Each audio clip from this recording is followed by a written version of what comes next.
Hai guys, aku ingin cerita pada kalian tentang musim panasku yang paling berkesan. Ceritanya termasuk rumah tanpa ada ortu, cewek impianku, dan rahasia besar adik kecilku, Silas.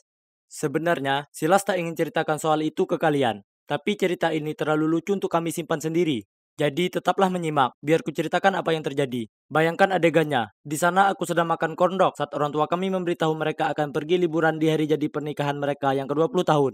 Itu artinya aku akan berada di rumah sendiri seminggu lamanya. Di rumah peternakan kami yang dikelilingi ladang yang sangat luas. Kedengarannya hebat kan? Tapi tunggu. Bahkan lebih baik, karena teman-teman masa kecilku yang kini tinggal di luar kota juga kembali ke desa untuk liburan musim panas. Tentu saja orang tuaku mengizinkanku mengundang mereka ke sini. Sedekat itu keluarga kami. Ya Tuhan, aku belum bertemu lebih dari setahun, dan adik perempuannya Eli juga. Yap, tak ingin kukatakan aku naksir sekali pada adik sahabatku, tapi begitulah. Pokoknya, ini akan jadi surga musim panas. Tapi kalian tahu, manusia berencana, Tuhan menentukan. Ternyata orang tuaku tak mengajak Silas bersama mereka, karena mereka pikir aku sudah cukup besar untuk menjaga adikku. Ah, sungguh mengecewakan. Bagaimana bisa aku membuat Eli terkesan jika ada anak kecil pengeluh yang harus kujaga? Aku harus berpikir cepat. Jadi segera setelah kami lambaikan tangan melepas orang tuaku, kuberikan PS4 milikku dan berkata, Silas, kau boleh memainkannya hanya jika kau janji lakukan apa yang kuminta dan tak menggangguku. Tentu saja dia setuju, maksudku, anak 8 tahun mana yang tak ingin main Fortnite.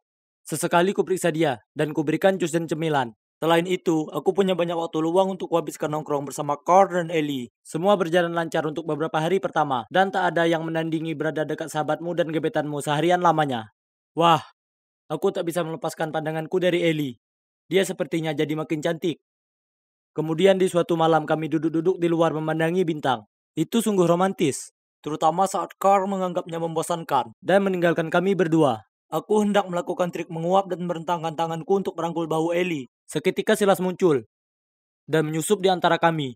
Kupelototi dia. Dengan gigi berkatup, aku bertanya padanya apa yang dia mau. Dia hanya mengangkat bahu dan berkata, Edward, sekarang aku bosan dengan permainan itu. Aku mau es krim. Ellie tertawa. Kemudian mereka berdua turun untuk mengambilnya. Apa? Beraninya si culun kecil ini mengacaukan pendekatanku yang mulus. Dasar perusak suasana. Aku perlu cari trik baru untuk menangani anak yang menjengkelkan ini.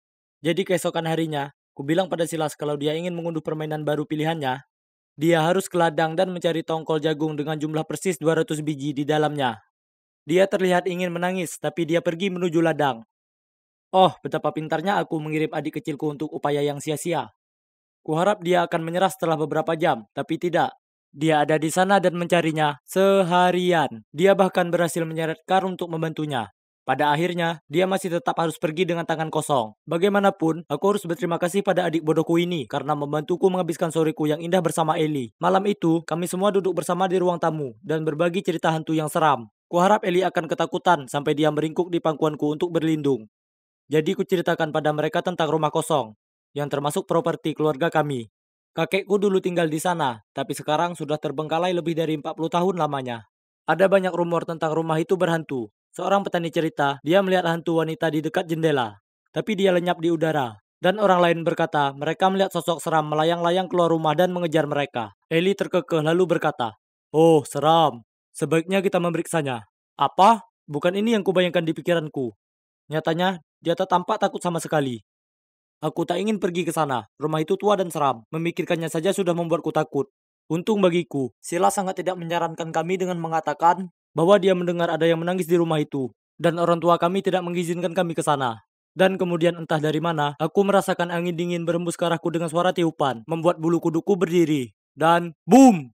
Lampunya mati, seluruh ruangan menjadi gelap. Semua orang bingung. Apa yang sedang terjadi?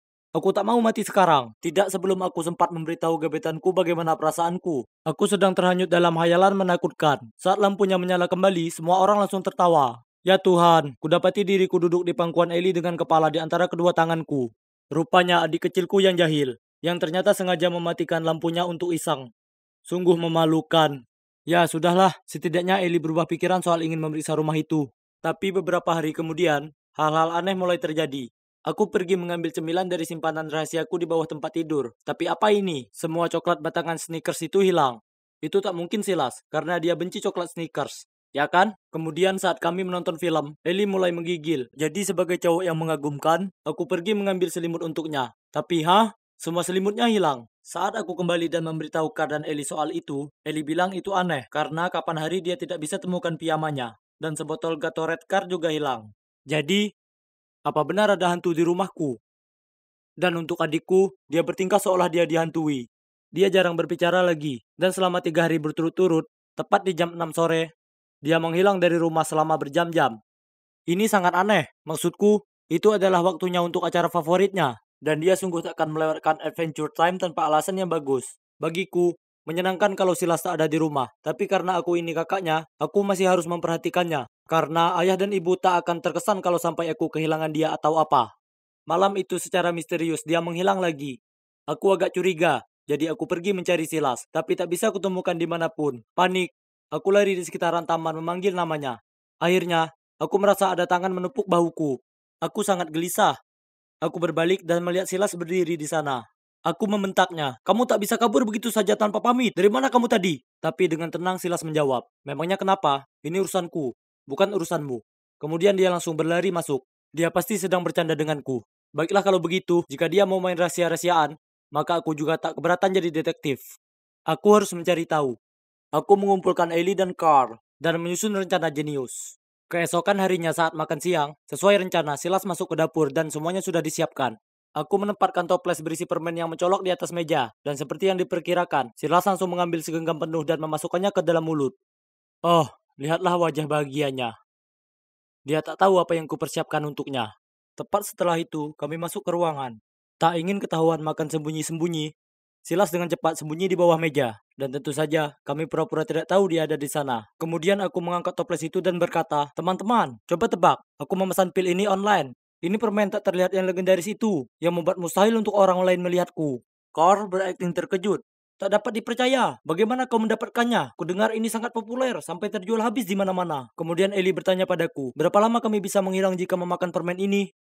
Ku jawab, "Kurasa jika kita hanya memakan 4 sampai 5 permen, kita bisa menghilang selama 45 menit." Kami melanjutkan sandiwara kami, lalu aku berkata agar meninggalkan toples itu di sini. Jadi besok kami bisa menjahili semua orang dengan kekuatan super baru kami. Aku mengedip dan semua mengangguk. "Sekarang kemana Silas pergi lagi?" Aku bertanya dan semua menggelengkan kepala. Lalu ku ambil sebuah apel dan dengan sengaja menjatuhkannya ke lantai. Kemudian langsung mengintip ke bawah meja untuk mencarinya. Sementara berpura-pura tidak melihat Silas di bawah meja. Dia tampak sungguh takjub dan berusaha tak mengeluarkan suara. Sekarang Silas mengira dia benar-benar tak terlihat. Dia merangkak keluar, kemudian melakukan beberapa hal lucu di depan kami. Dari mulai menari, menggoyangkan pantatnya, dan jungkir balik di ruangan. Sangatlah sulit menjaga ekspresi dan mengabaikannya. Kemudian di jam 6 sore, Silas pergi dari rumah dengan memakai ransel. Tapi karena dia mengira dia tak terlihat, dia langsung berlari melewati kami tanpa ragu. Dan tak lupa menjulurkan lidahnya keluar ke arahku sebelum pergi. Si idiot ini. Kami mengikutinya. Dan coba tebak, dia pergi ke rumah kosong itu. Kami sembunyi di balik pohon untuk melihat dan tiba-tiba pintunya berdiri terbuka. Aku sedikit takut, jadi aku bergelayut ke tangan Ellie. Seseorang berlari ke arahnya, seorang gadis kecil. Oh tidak, itu adalah hantu. Ellie berkata, "Ya Tuhan, dia memakai pakaianku." Kulihat lebih dekat dan menyadari dia bukanlah hantu, tapi nyatanya itu gadis sungguhan. Jadi Silas menyembunyikan gadis kecil di rumah kosong kami. Dan itulah kenapa dia terus memberitahu kami agar tak datang ke sini. Karena Silas mengira dia tak terlihat, dia terus mengelilingnya dan berkata, "Kau tak bisa lihat aku kan?" Dia kelihatan lucu sekali, karena gadis kecil itu terlalu bingung untuk mengerti apapun. Dan tepat saat itu kami menerobos masuk dan berteriak, "Kena kau!" Wah, wah, lihat siapa pemuda dewasa yang menyembunyikan pacarnya di sini. Aku menarik ransel Silas, yang berisi coklat Snickers, dan beberapa barang yang hilang. Silas terkejut dan terngangap. Itu tak seperti yang kau lihat." Gadis kecil itu menangis dan berkata, "Aku Sally, aku tersesat, jadi Silas menolongku." Silas berkata bahwa dia bertemu Sally suatu hari di ladang jagung. Dia sendirian dan lapar, jadi dia membawanya ke sini dan merawatnya. Dia tak berani cerita pada kami, karena dia takut kalau kami akan menertawakannya. Oh, aku tak mengira kalau adikku yang biasanya bodoh ini bisa berbuat kebaikan. Jadi kupeluk mereka dan berkata, "Aku tak menyalahkan siapapun. Silas, kau sudah melakukan yang sangat baik. Dan Sally, kau akan aman di sini. Bawa dia ke rumah kita dan aku akan menelpon seseorang untuk bantuan." Untungnya polisi berkata bahwa mereka juga sedang mencari anak yang hilang. Dan keesokan harinya, Sally bertemu dengan kedua orang tuanya. Ternyata dia tadinya berada di stasiun kereta api yang padat dan akhirnya tersesat. Karena bingung, Dia mengikuti pria yang memakai kemeja yang sama seperti ayahnya, dan itulah bagaimana akhirnya dia tersesat ke ladang kami. Ya, adikku itu terkadang suka mengganggu, tapi dia anak yang baik dengan hati yang lembut. Sejak saat itu kami makin dekat, dan kugunakan tabunganku untuk menghadiahi adikku sebuah konsol khusus untuknya. Sedangkan aku dan Eli, nah, kita sebut saja hubungan kami masih sebatas pertemanan untuk saat ini. Tapi Carl mungkin sudah tahu, dan dia kelihatannya biasa saja. Jadi beri saja aku waktu, dan doakan aku berhasil. Hey, aku Henry, dan aku 23 tahun, asal Hamburg, dan aku punya satu pertanyaan. Kalian pasti pernah dengar soal K-pop kan? Jadi, apa ada penggemar K-pop di sini? Tentu saja aku. Lebih spesifik, aku ini seorang ARMY, seorang stan BTS. Oh, dan bagi mereka yang tak tahu, stan itu bahasa gaul kalau kau itu penggemar berat sesuatu. Oh ya, dengan bangga aku bisa katakan aku terobsesi dengan K-pop, dan itu adalah perjalanan yang menyenangkan. Tapi tak semua orang paham. Justru ini adalah cerita bagaimana orang memperlakukanku karena jadi fanboy.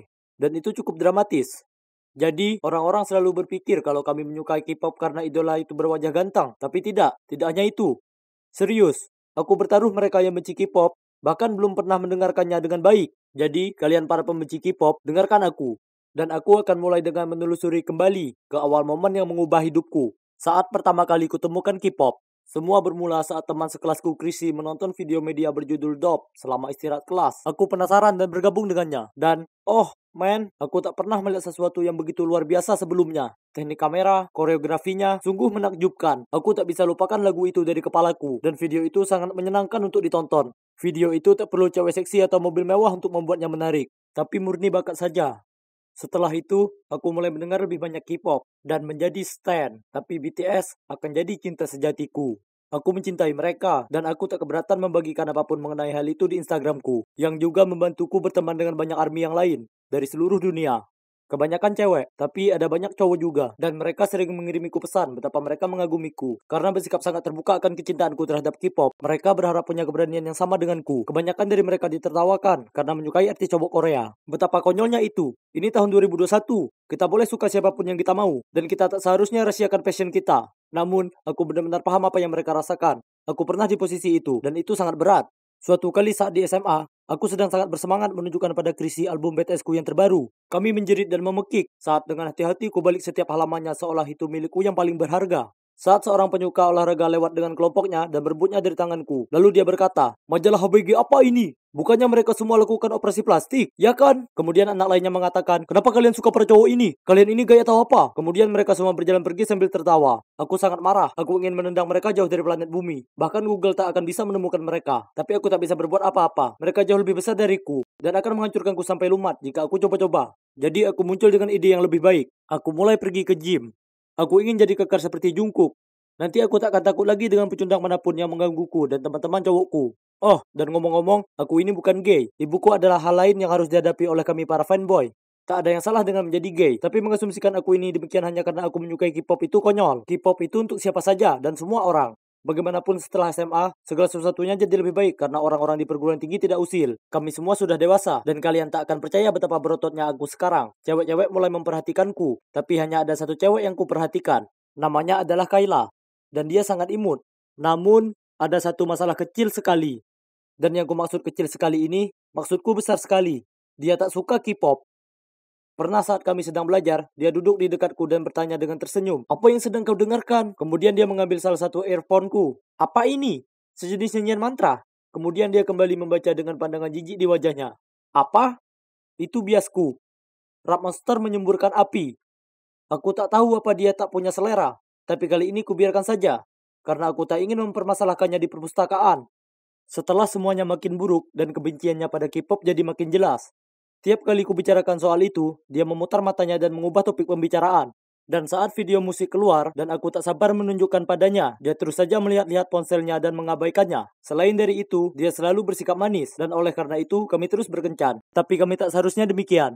Suatu kali, kami pergi jalan ke mall, dan itu merupakan hari yang cukup spesial bagiku, karena itu merupakan hari jadi debut BTS. Aku sangat bersemangat, dan bahkan mengenakan tas lempang BTS-ku dengan gantungan kunci koya untuk melengkapi penampilan. Kukira aku tampak keren, tapi Kayla tertawa terbahak-bahak saat melihatku dan mengatakan, ya Tuhan, kau meminjam tas adikmu atau bagaimana? Ku coba jelaskan padanya dan mengatakan, tidak, Ini milikku, dan ini kesayanganku si Koya. Tapi dia langsung memotongku dan memutar matanya. Sembari dia katakan kami akan terlambat nonton. Dia agak mematikan suasana hatiku. Tapi itu adalah hari BTS, jadi aku tak akan membiarkan apapun merusaknya. Kami sedang mengantri membeli popcorn. Saat kurasakan seseorang menepuk bahuku, aku tak bisa tidak memperhatikan Koya milikmu. Apa mungkin kamu seorang ARMY? Aku menyelesaikan kalimatnya dengan jeritan. Kami berdua sangat bersemangat. Pada dasarnya kami berdua membicarakan omong kosong, yang kemungkinan hanya ARMY yang bisa memahami. Ternyata J-Hope adalah biasnya, dan namanya adalah Craig. Kemudian dia bahkan memberiku beberapa kartu foto yang baru saja dicetak. Aku sangat terhanyut dalam percakapan dengannya.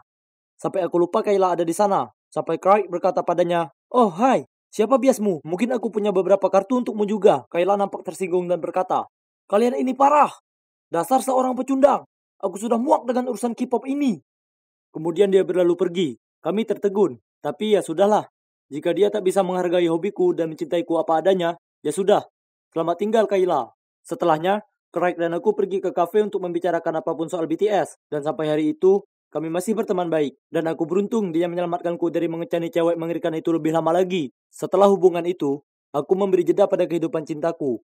Karena aku sibuk dengan video musik streaming, memberikan suara untuk BTS di acara penghargaan, dan mengikuti semua konten mereka. Selain belajar, aku sangat bahagia menjalani kehidupan kecilku sebagai fanboy.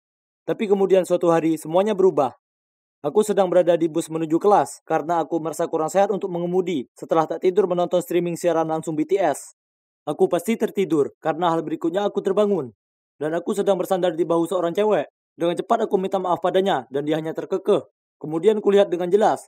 Dan ya ampun, tak pernah kutemui cewek secantik ini dalam hidupku. Dia itu bagai perpaduan semua anggota Blackpink. Untungnya, aku cukup pintar untuk menanyakan nomornya dan menawarkan untuk membelikannya minuman sebagai balasan karena hampir ngiler di bahunya. Setelah kelas, kami bertemu di Starbucks dan langsung dekat. Namanya Clara, dan dia sangat pintar dan cantik.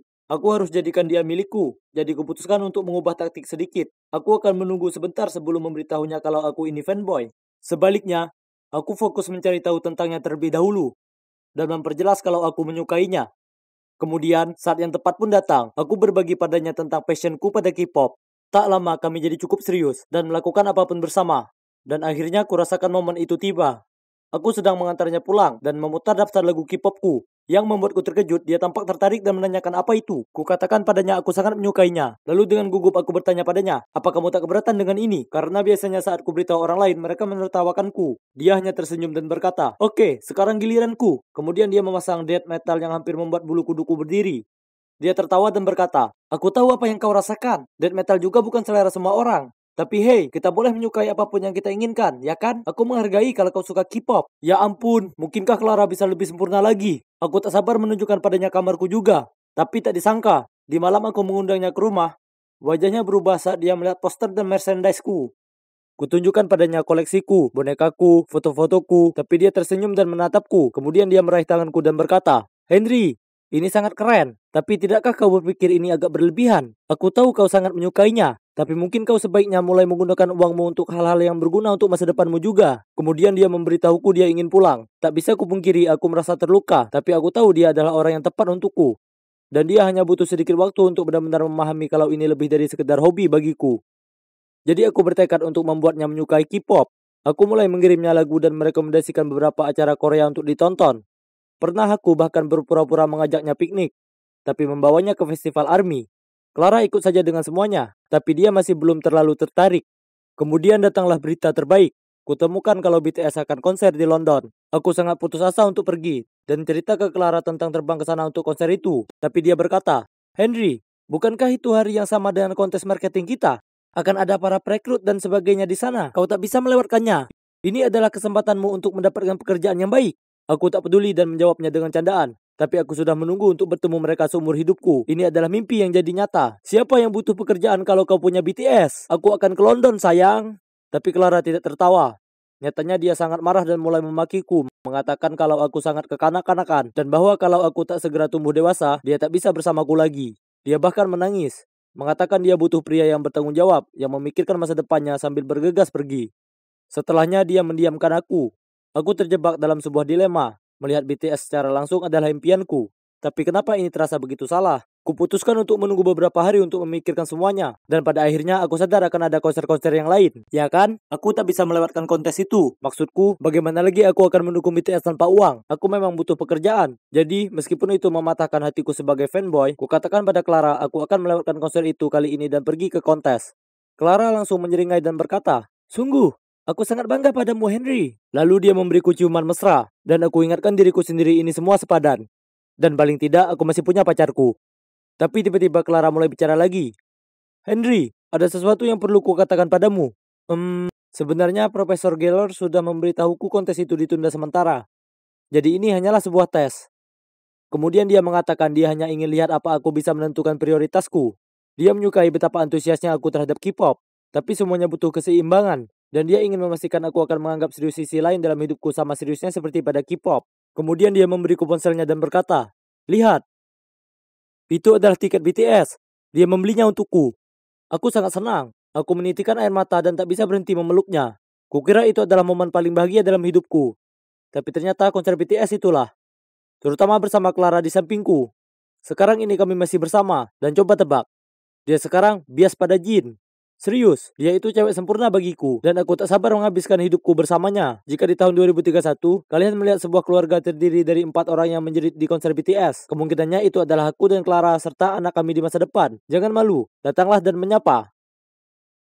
Hai guys, aku Chrissy, dan kehidupan SMA aku mengalami perubahan drastis berkat ibuku yang terlalu protektif dan gila.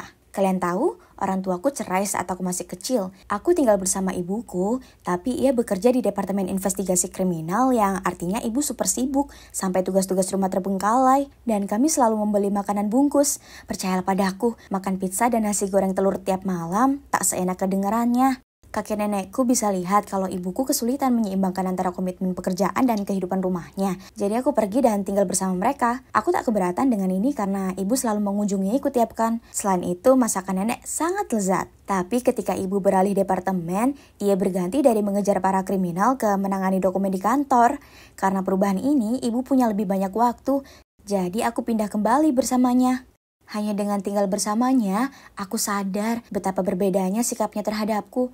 Kebalikan dari aku, ibu itu kuat, galak, dan keras.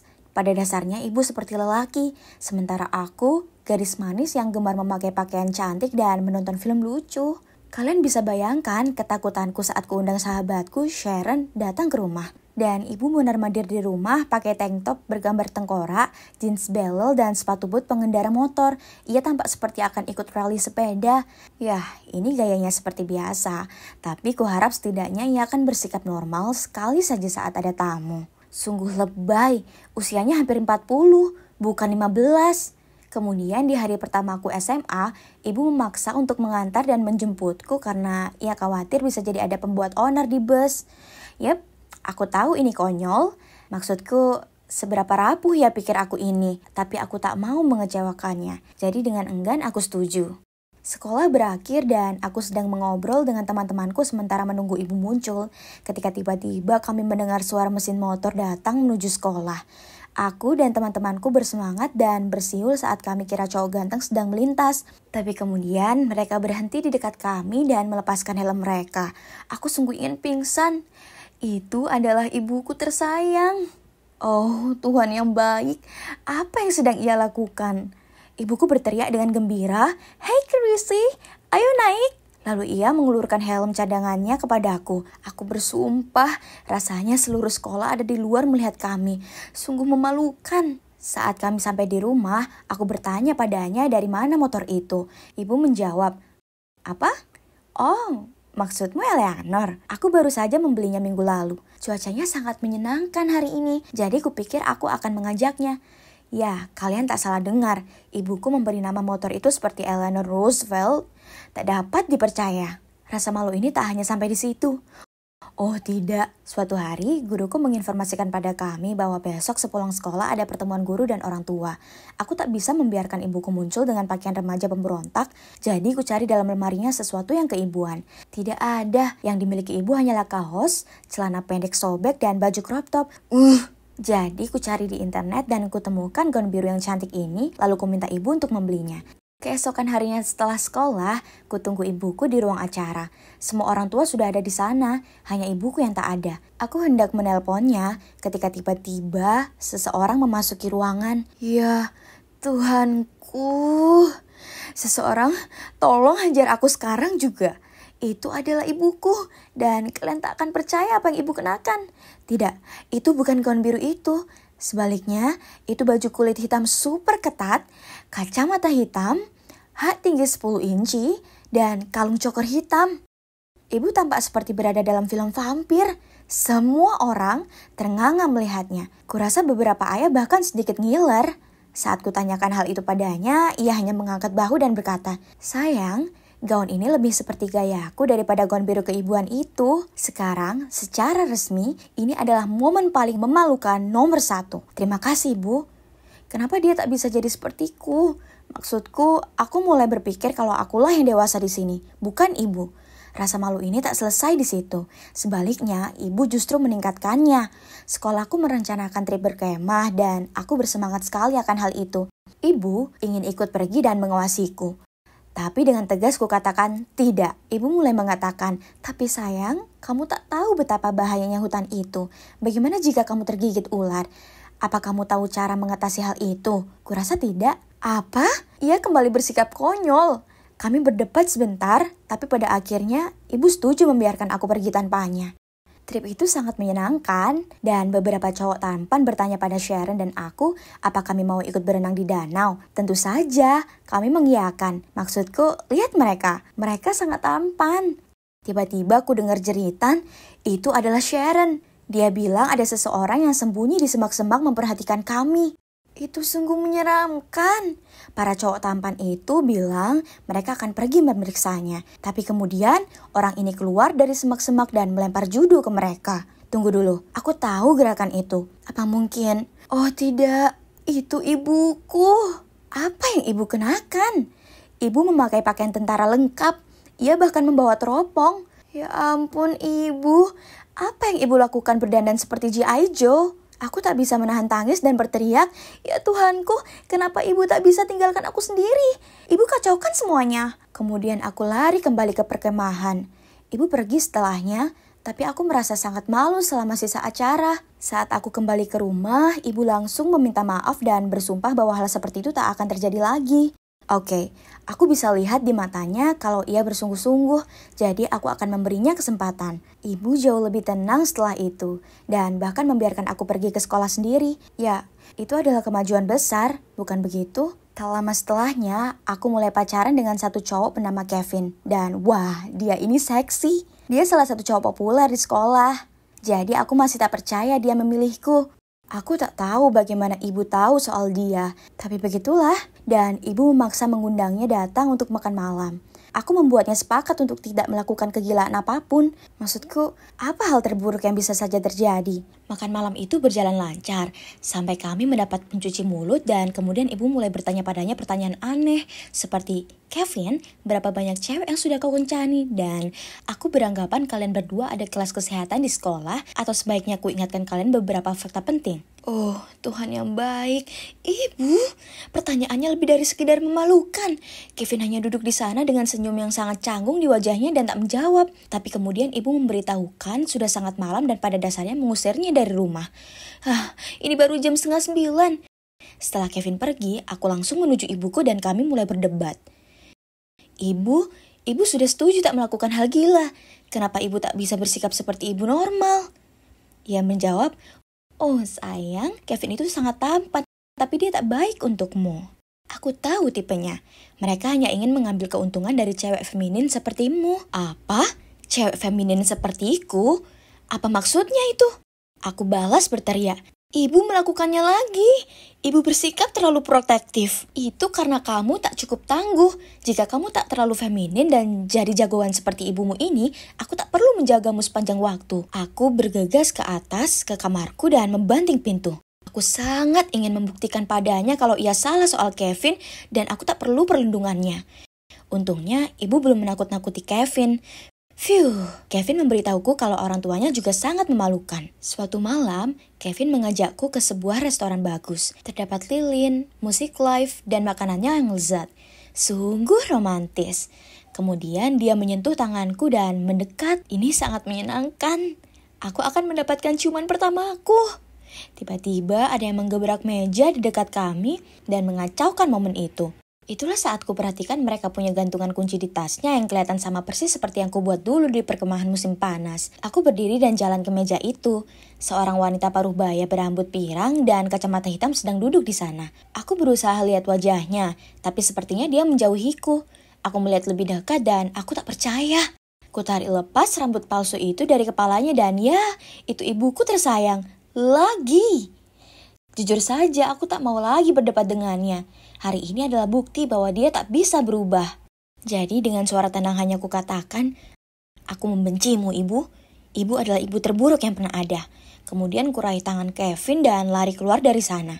Oke, mungkin yang kukatakan sedikit kasar, tapi dia baru saja mengacaukan apa yang bisa saja jadi ciuman pertamaku. Aku tak bisa konsentrasi pada kencan kami setelah itu, jadi ku minta Kevin untuk mengantarku pulang. Tapi yang mengejutkanku, dia membawaku kembali ke tempatnya. Aku tahu apa artinya itu. Tapi aku belum siap untuk hal itu sama sekali, jadi ku bilang padanya aku akan naik Uber.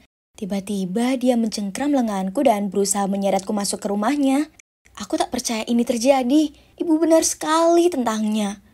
Aku panik tapi kemudian aku ingat hal penting yang ibu ajarkan padaku. Jadi kugunakan gerakan judo ciri khasnya pada Kevin. Itu berhasil karena dia terbaring di tanah dan mengarang kesakitan. Hah!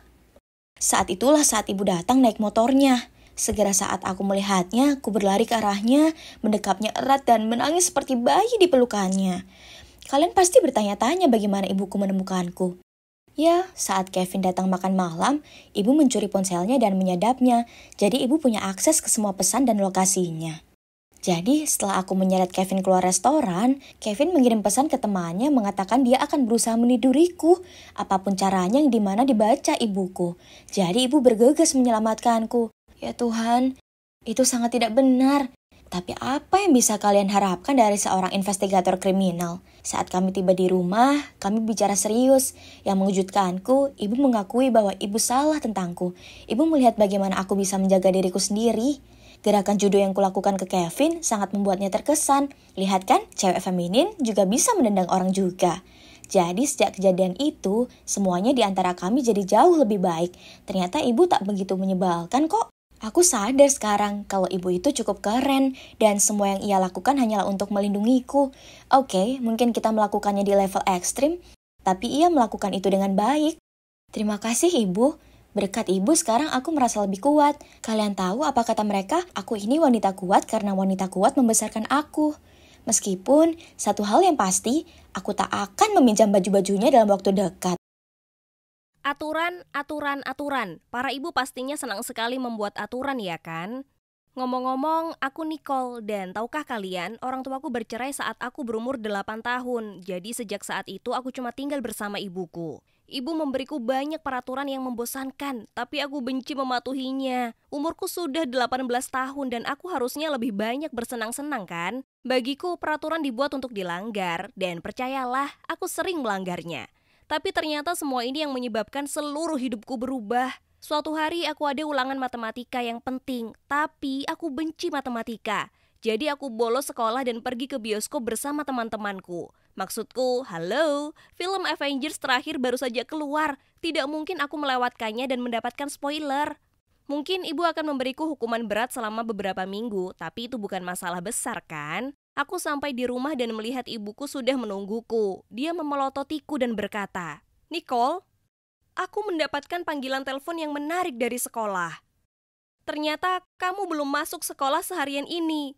Jadi, dari mana saja kamu? Oh tidak, tertangkap basah. Aku cuma mengangkat bahu dan menjawab, pergi keluar. Ini pasti karena teman-temanmu kan? Mereka memberikan pengaruh buruk. Aku berjalan menuju kamarku. Nicole, kembali ke sini dan jelaskan semuanya. Teriaknya di belakangku, tapi aku mengabaikannya. Kemudian dia berteriak, aku tidak tahan lagi dengan sikap kekanak-kanakanmu. Kamu akan tinggal bersama ayahmu. Apa? Dia mengusirku. Wow, aku tidak menyangka dia akan melakukan itu. Terserahlah, aku sudah muak karena dimarahi terus-menerus. Pasti ayah akan jauh lebih pengertian. Aku jarang bertemu ayah. Faktanya terakhir kali adalah, kurasa saat itu adalah ulang tahunku yang ke-16. Dia adalah orang yang sibuk karena dia adalah kepala sekolah di sekolah para cowok sombong ini. Dan ibu tidak bercanda. Dia menelponnya dan malam itu dia muncul dan memasukkan barang-barangku ke bagasi mobilnya. Rasanya sangat canggung, aku tidak tahu harus berkata apa padanya. Kemudian, sekitar 1 jam setelah perjalanan yang sangat membosankan itu, dia berkata, "Aku sudah menyelesaikan semua prosedur penerimaan sekolah untukmu, jadi kamu bisa mulai belajar di sekolahku besok." Apa? Ini kan sekolah khusus untuk para cowok dan aku cewek. Lagi pula, aku tidak mungkin belajar di sekolah tempat ayahku menjadi kepala sekolahnya. Karena panik, aku bertanya, "Tapi ayah, bukankah ini sekolah khusus cowok?" Dia berkata, "Dulu memang begitu, tapi akhir-akhir ini kami mengizinkan beberapa siswi masuk ke sana." Aku tidak mau sekolah di sana. Kamu kepala sekolahnya, itu pasti akan sangat memalukan. Tidak mungkin, aku mau masuk ke sekolah lain atau apalah. Dia menatapku dengan tajam dan berkata, "Ibu memberitahuku semua tentang perilakumu di sekolah lamamu dan itu tidak bisa diterima. Jadi, kamu akan belajar di sekolahku agar aku bisa mengawasimu. Ini bukan masalah yang bisa diperdebatkan." Ya Tuhan, aku tidak percaya. Dia jauh lebih tegas daripada ibu. Jadi dengan enggan aku bergumam, "Baik, tapi kamu harus berjanji untuk tidak memberitahu siapapun kalau aku putrimu." Dia mengangguk dan berkata, "Oke, jika itu yang kamu mau." Sekolah itu seperti sesuatu yang keluar dari salah satu film aneh itu. Kamu tahu, di mana karakternya mengira mereka sudah aman, tapi kemudian mulai menghilang satu persatu. Sebagai permulaan, tempat itu terletak di atas bukit, bermil-mil jauhnya dari tempat lain. Di dalam, sekolah sangat maskulin, warnanya coklat dan abu-abu dan aku tidak melihat satu gambar pun di seluruh bangunan.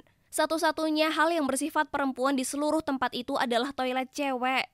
Kami harus berbagi semuanya dengan teman-teman. Ini sangat tidak nyaman. Seragamnya sama untuk cowok dan cewek, kemeja kebesaran dan celana longgar serta sepatu datar yang kotor ini. Sial. Selama olahraga, para cewek dipaksa melakukan latihan yang sama seperti para cowok. Bench press, push up, dan bermain sepak bola bukanlah ide yang menyenangkan bagiku. Dan bahkan tidak ada regu pemandu sorak.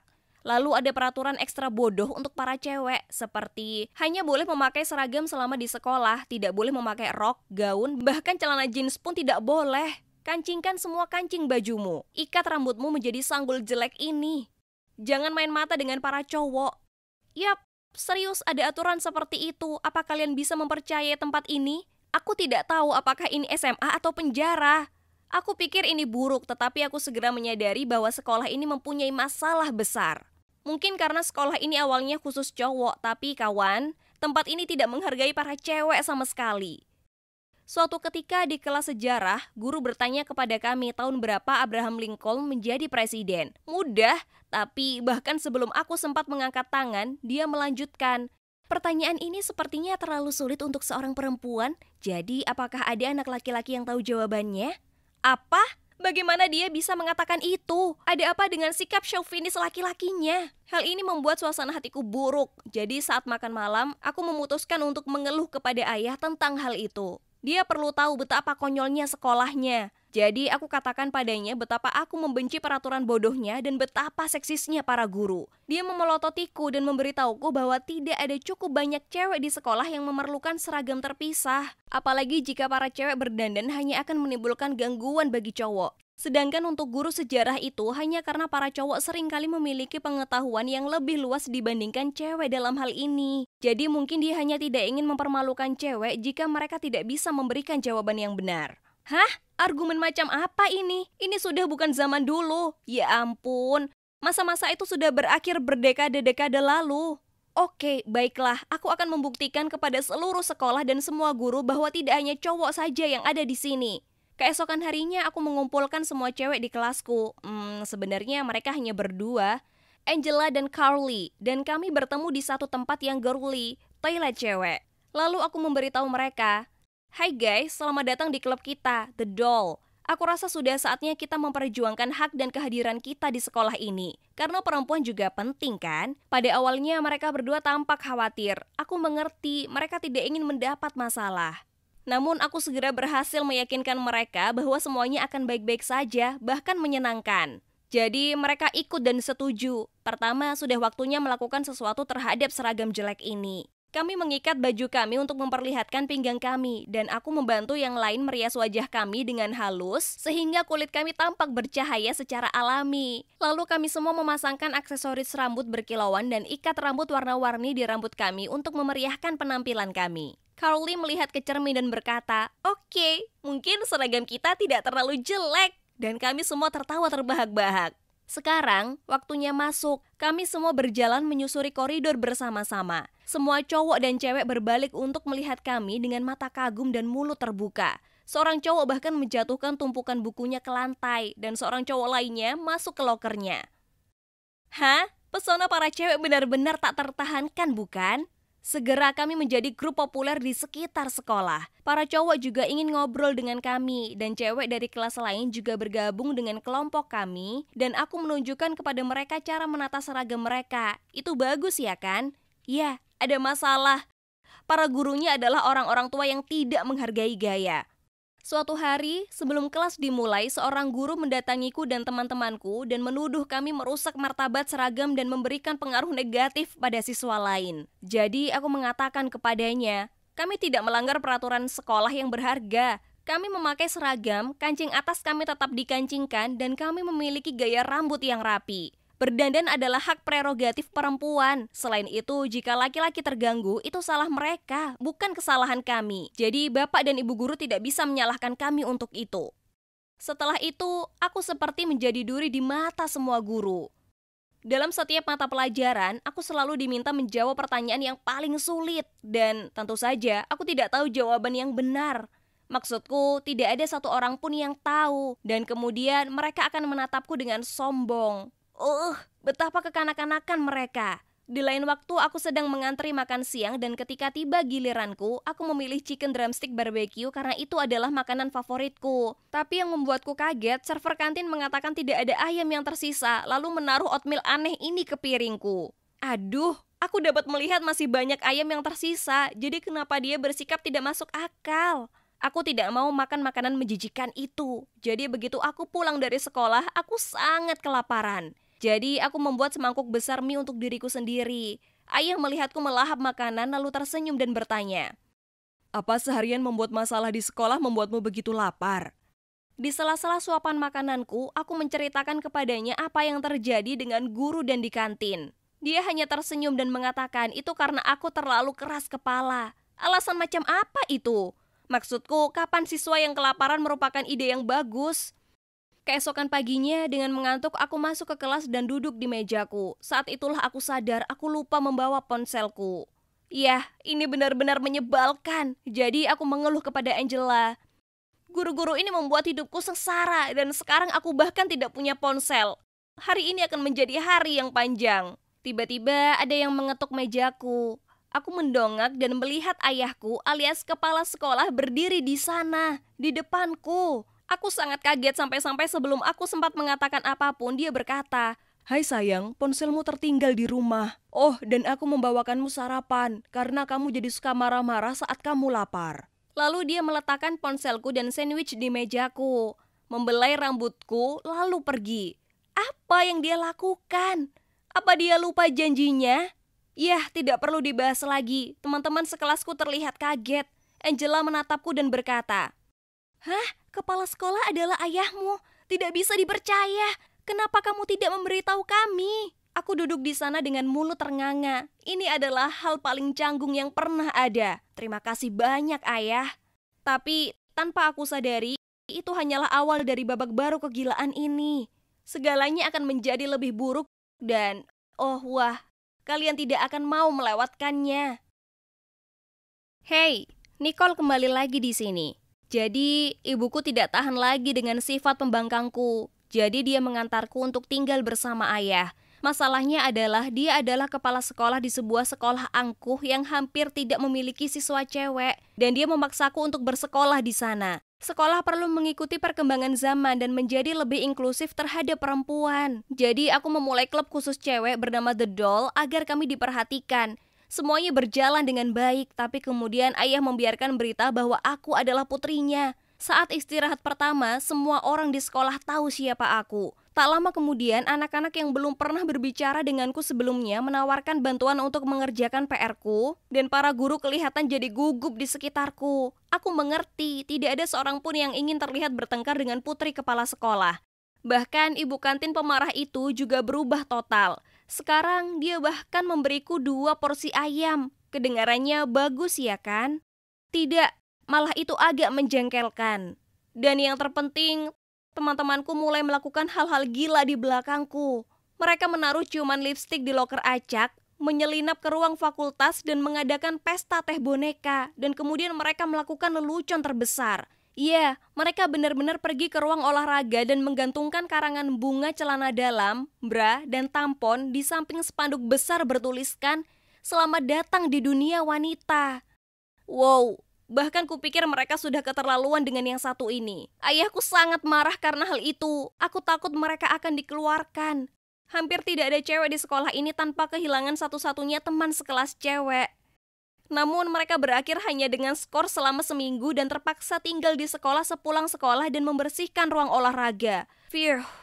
Keesokan harinya teman-temanku mendatangiku saat aku berada di loker dan Angela berkata, "Skors memang menyebalkan, tapi lelucon itu sangat berharga. Tunggu saja sampai kamu melihat apa yang kami rencanakan selanjutnya." Dia mengedipkan mata. "Itu pasti akan gagal." Carly terkekeh. "Sudah cukup."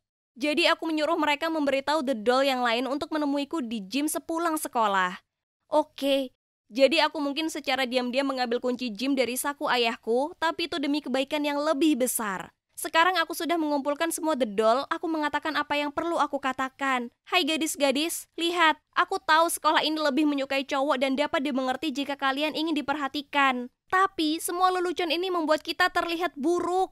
Aku kenal ayahku, dan satu-satunya cara dia mendengarkan kita adalah jika kita melakukan sesuatu yang menyampaikan maksud kita dengan cara yang terhormat. Jadi, aku akan mencalonkan diri dalam pemilihan ketua OSIS berikutnya. Bahkan sebelum aku menyelesaikan kalimatku, Carly berkata, "Tapi posisi itu hanya untuk para cowok." Aku pikir sudah saatnya kita mengubahnya ya kan? Jadi, siapa yang bersamaku? Yang mengejutkanku, semua cewek di ruangan itu mengangkat tangan dan bersorak. Setelah itu aku meluncurkan kampanyeku. 2 kandidat dengan jumlah suara terbanyak akan lolos ke babak final. Pada awalnya aku tidak mendapat banyak perhatian, tetapi kemudian hal ini tidak mengherankan karena aku adalah satu-satunya cewek yang berkompetisi. Pesaing lain menanggapinya dengan sangat serius. Seorang cowok membagikan kaos gratis yang bertuliskan namanya, dan anak lainnya menempelkan selebaran di loker semua orang yang mencantumkan 10 alasan kenapa dia adalah orang yang tepat untuk jabatan itu. Tidak mungkin, aku harus membuat rencana. Jadi aku menemukan strategi yang familiar namun sangat efektif, yang disebut perangkap kecantikan. Tidak ada satupun cowok yang bisa menghindarinya. Salah satu fokus utamaku adalah ingin menghidupkan kembali sekolah ini dan menjadikannya inklusif bagi semua.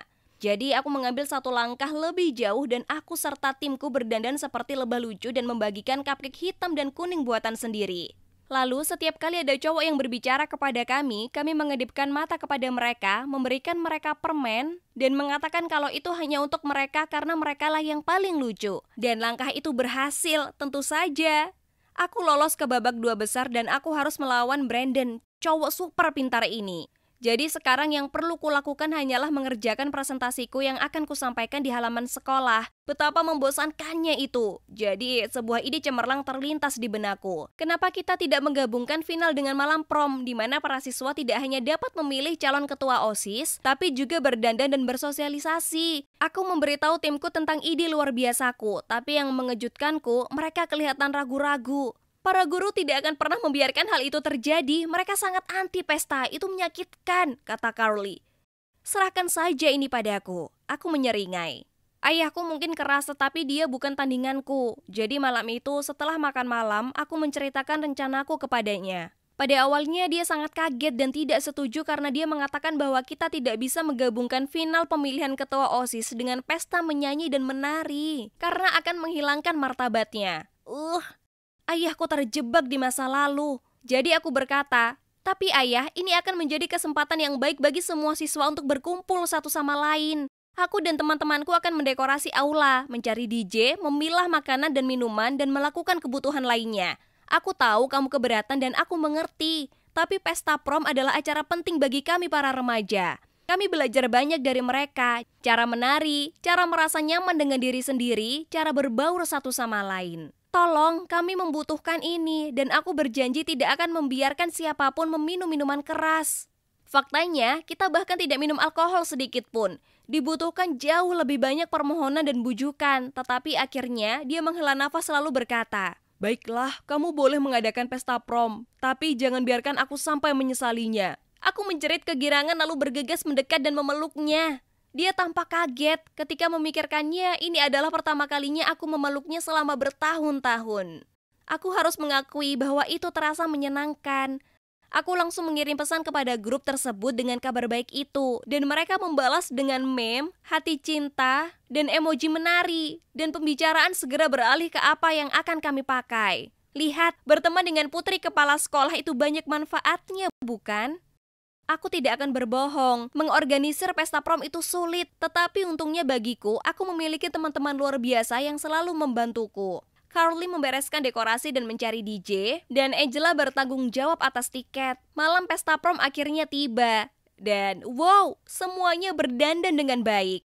Para anggota DOL memberikan pertunjukan tarian penyambutan, lalu Brandon dan aku naik ke panggung untuk memberikan presentasi kami. Brandon duluan, dan astaga, dia tuan serius tapi dia manis. Dia melanjutkan dengan program untuk meningkatkan nilai gizi makanan sekolah, mengatur lebih banyak perjalanan sekolah untuk klub catur, matematika, dan olahraga, lalu melakukan lebih banyak hal untuk membantu krisis iklim, seperti mengumpulkan uang, mendaur ulang, dan memproduksi energi surya untuk menurunkan jejak karbon di sekolah kami.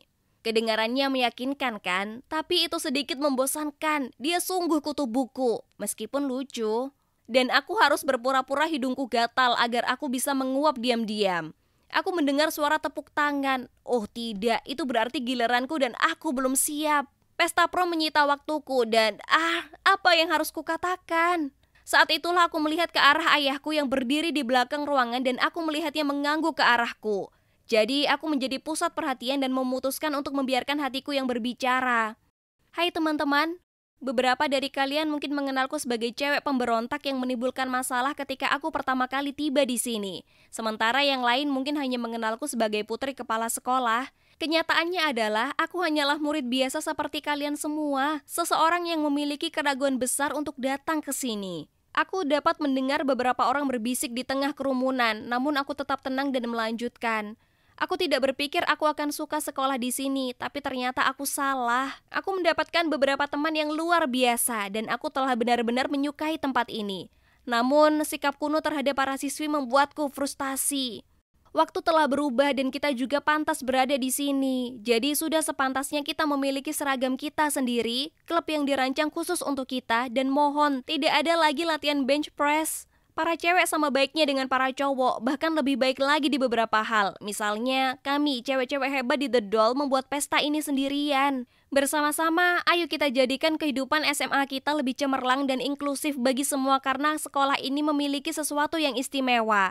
Dan aku ingin semua orang melihat bahwa dengan sedikit perhatian dan perubahan, sekolah ini bisa jadi sekolah yang benar-benar menarik. Wow, aku sudah melakukannya. Semua siswa bersorak dan bertepuk tangan. Bahkan Brandon menepuk pundakku dan berkata, "Bagus sekali, presentasimu sangat meyakinkan, kamu mendapat dukunganku." Lalu dia mengedipkan mata ke arahku. Ya Tuhan, apa maksudnya? Setelah itu aku bergabung dengan teman-temanku di lantai dansa dan menikmati tarian luar biasa yang kami selenggarakan. Akhirnya tiba saatnya hasil. Salah satu guru naik ke panggung dengan amplop berisi nama pemenang. Lalu dia membukanya dan berkata, "Dengan 2/3 suara, kalian telah memilih pemenangnya, dan itu adalah Nicole." Aku tidak percaya, aku telah melakukannya. Aku benar-benar menang. Saat aku turun dari panggung, ayah menghampiri dan memelukku erat, lalu dia berkata, "Sayang, aku sangat bangga padamu." Selesai, sekarang aku adalah ketua OSIS dan seperti yang aku janjikan dalam presentasiku, aku menjadikan sekolah ini tempat yang inklusif untuk semua. Kini kami memiliki lebih banyak aktivitas untuk para cewek, termasuk klub pemandu sorak. Walaupun tentu saja, para cowok juga bisa ikut. Kami bahkan punya seragam cewek, jadi aku tidak perlu memakai celana longgar yang jelek itu lagi. Sekarang, semua orang jadi kelihatan lebih bahagia di sini, termasuk aku. Ibu mendengar perubahan sikapku dan mengajakku pulang. Tapi aku tidak bisa kembali. Aku seharusnya berada di sekolah ini bersama teman-teman baruku. Mungkin saja aku memang menyukai tempat ini. Siapa sangka, ini gila ya kan?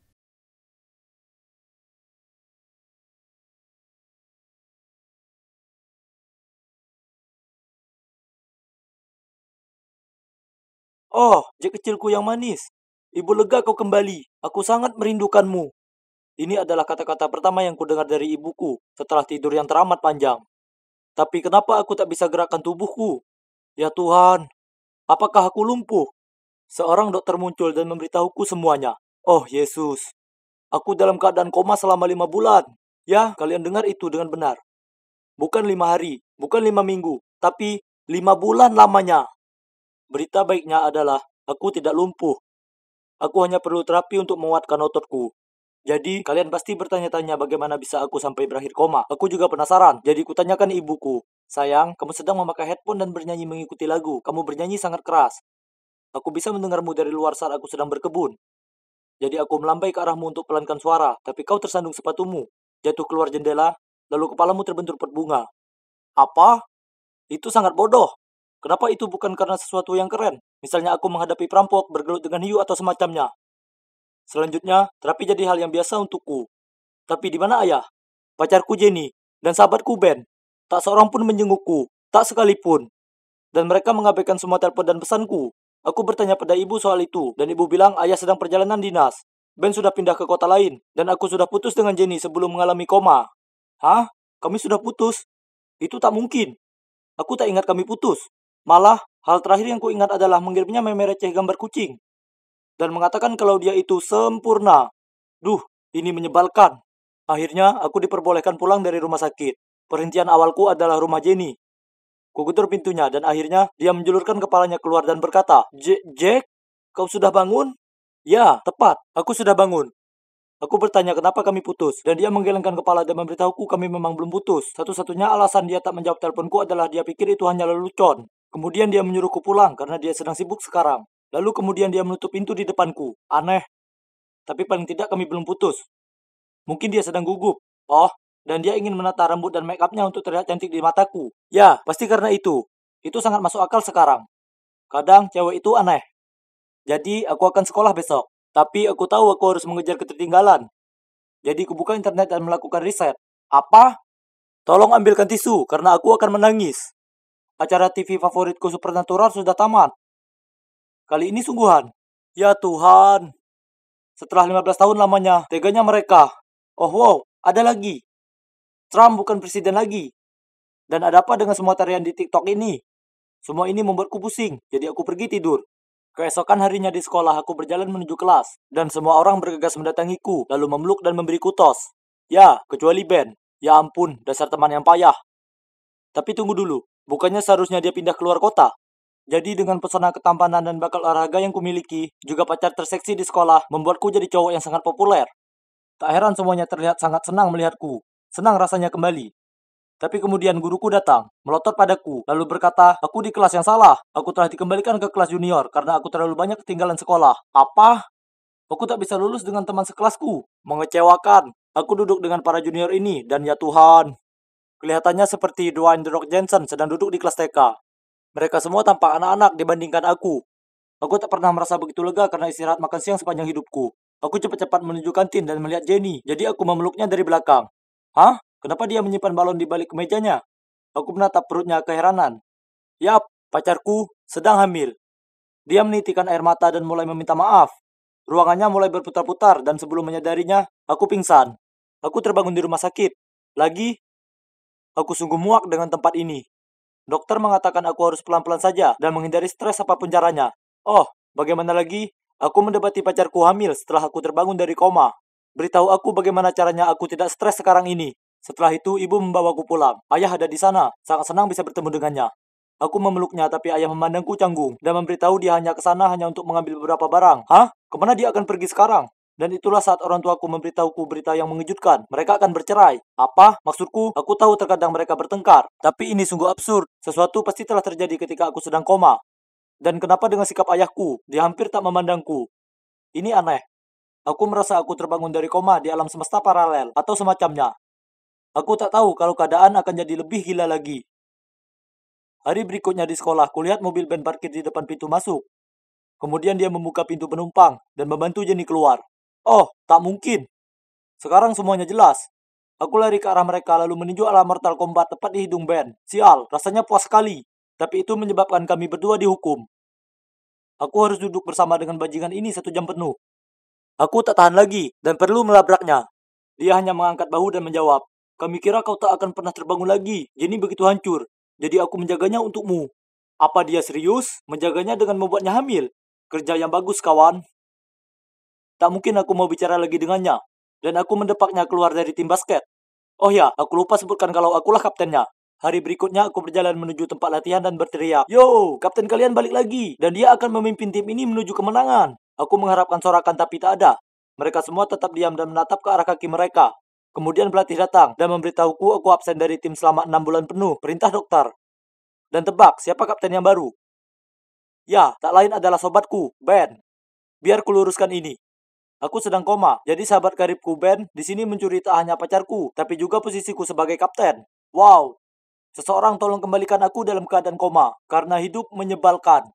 Tak heran ibuku memberitahuku dia pindah. Aku harap begitu.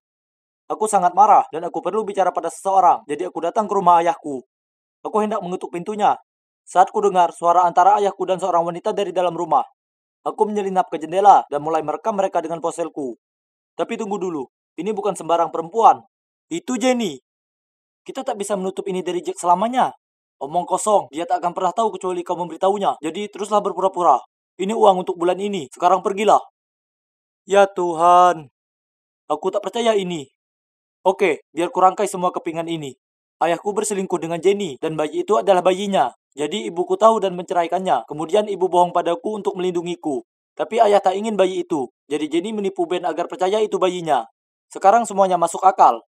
Untungnya, aku punya rekaman aksi pengkhianatannya. Jadi, ini waktunya untuk mengancamnya dengan itu. Lagi pula, menjadi politisi lokal hal yang ia hindari. Jangan sampai hal ini keluar. Kususun email palsu dan melampirkan video itu dengan pesan, "Aku tahu rahasia kecilmu, dan aku akan membuatmu membayarnya." Dia langsung menjawab bahwa dia akan membayarku $10.000 untuk rekaman itu. Ku bilang padanya untuk menemuiku di taman saat tengah malam untuk membahasnya. Ku juga mengirim video itu ke Jenny dan memberitahunya bahwa kecuali dia ingin ini viral, dia harus pergi ke taman. Aku tiba di sana lebih awal dan bersembunyi beberapa jam di balik semak sementara menunggu mereka. Mereka tampak terkejut saat saling bertemu, tapi tak ada yang mempersiapkan mereka melihatku tertatih-tatih keluar dari semak. Aduh, kram kaki. Lalu berkata, "Wah, lihat, ada siapa di sini?" Ayahku tersayang dan pacarku tercinta punya bayi bersama. Ku keluarkan ponselku dan melanjutkan. Bagaimana bisa ayah tega lakukan ini padaku dan ibu? Kurasa sudah selayaknya dunia bisa melihat ini dan mengetahui seperti apa ayah sebenarnya. Ayah memohon padaku untuk berhenti, tapi aku marah. Sangat marah. Sampai akan kuunggah itu dari ponselku saat tiba-tiba Jenny berteriak, "Beritahukan saja kebenaran itu padanya." Ya Tuhan, ada lagi. Ayahku menghela nafas dan mulai ceritakan padaku semuanya. Bersiaplah, ini lebih dramatis dari opera sabun. Orang tuaku tak bercerai karena Jenny. Mereka sudah bermasalah cukup lama, tapi tetap bersama hanya demi aku. Jadi tidak adanya aku, mereka berpisah selamanya. Tapi ayah tak selingkuh. Bayi itu bukan bayinya, dan juga bukan milik Ben. Tidak, itu bayiku. Tapi ayah tahu putranya yang jadi ayah di usia belia akan kelihatan buruk bagi karirnya. Jadi ayah membayar Jenny untuk membodohi Ben supaya berpikir itu adalah bayinya. Ya Tuhan, orang-orang ini tidak waras. Ini terlalu berat untuk kuhadapi, jadi aku lari dari sana. Aku mengunci diri di kamarku dan berusaha memahami semuanya. Koma itu buruk, tapi bagian paling buruk dari itu semua adalah orang-orang yang paling kusayang di dunia ini telah berkhianat dan bohong padaku. Keesokan harinya, Jenny datang ke rumahku dan bertanya jika kami bisa kembali bersama. Tentu saja aku setuju. Bercanda. Jawabanku sebenarnya adalah jelas tidak, takkan pernah sampai berjuta tahun lamanya. Maksudku, ayolah, ayo kita hitung-hitung. Pertama, dia meninggalkanku demi uang, dan kedua, dia telah berselingkuh dengan sahabatku. Kami sudah selesai, tapi aku akan terus mendukungnya, dan ada untuk anak kami. Ben berusaha bicara padaku beberapa kali, tapi aku tak mau dengar apa yang perlu dia sampaikan. Tak mungkin aku mau berteman dengan bajingan pendusta itu lagi. Aku masih jengkel karena ibu membohongiku, tapi kurasa aku tak bisa menyalahkannya. Ibu lakukan ini untuk niat yang terbaik, karena beliau hanya ingin melindungiku. Lagi pula, saat segala sesuatunya berat, beliaulah satu-satunya yang tetap berada di sisiku. Dan untuk ayah, akan lama sekali sampai aku akhirnya bisa benar-benar memaafkannya, tapi aku berusaha. Maksudku, dia memang lakukan hal yang cukup buruk, tapi pada akhirnya, beliau tetap ayahku. Jadi begitulah kira-kira. Gila, ya. Kondisi koma merenggut segalanya dariku, tapi juga mengungkap wajah asli dari orang-orang di sekitarku. Sekarang, aku sudah memutuskan 2 aturan dalam hidup. 1. Lebih berhati-hati siapa yang kuberi kepercayaan. Dan 2. Jangan pernah lagi bernyanyi di dekat jendela terbuka sekalipun.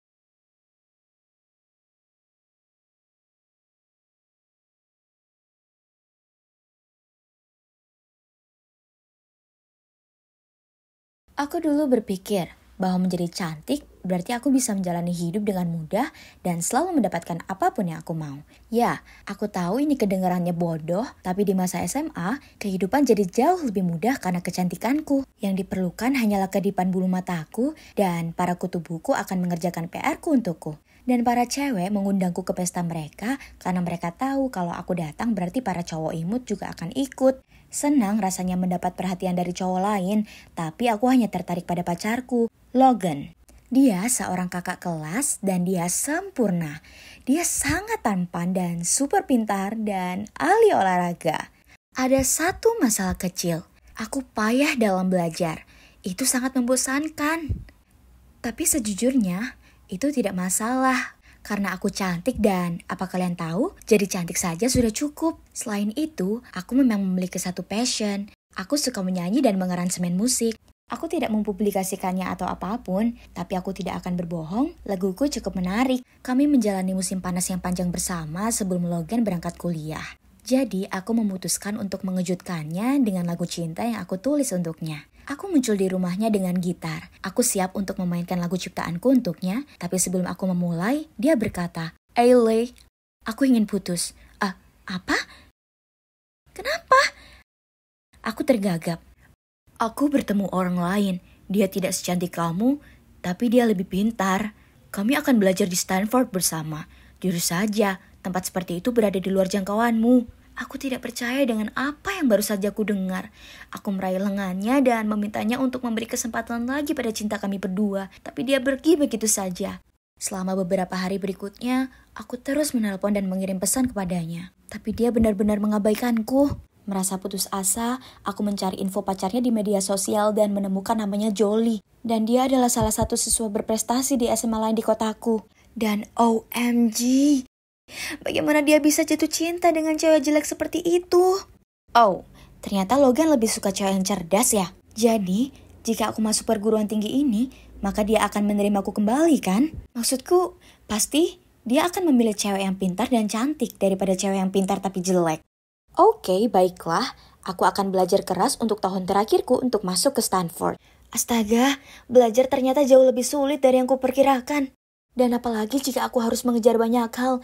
Kenapa juga Logan harus belajar ekonomi? Semua angka dan grafik membuatku merasa sangat pusing. Aku tidak tahu harus mulai dari mana. Semuanya baru bagiku. Jadi aku harus meminta beberapa fans kutu bukuku untuk membantuku. Awalnya, mereka justru menertawakanku karena mereka mengira aku sedang bercanda. Namun ketika mereka sadar aku sedang sangat serius, mereka memberiku beberapa buku dan mencoba menjelaskan banyak hal padaku. Aku bahkan menghabiskan waktu istirahatku di perpustakaan. Mengapa di sana seperti labirin? Aku bersumpah aku tersesat dan tidak bisa menemukan jalan keluar setidaknya selama 1 jam. Suatu kali, aku bahkan tertidur di perpustakaan dan beberapa cowok menganggap mengambil foto itu lucu. Dan beberapa hari setelah itu, semua orang di sekolah menyebarkan fotoku yang sedang ngiler di tumpukan buku.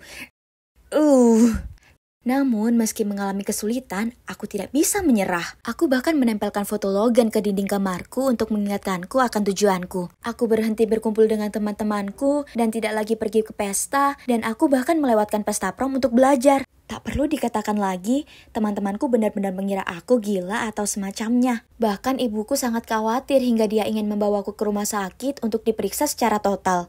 Ya Tuhan, betapa konyolnya. Berhenti bereaksi berlebihan pada orang.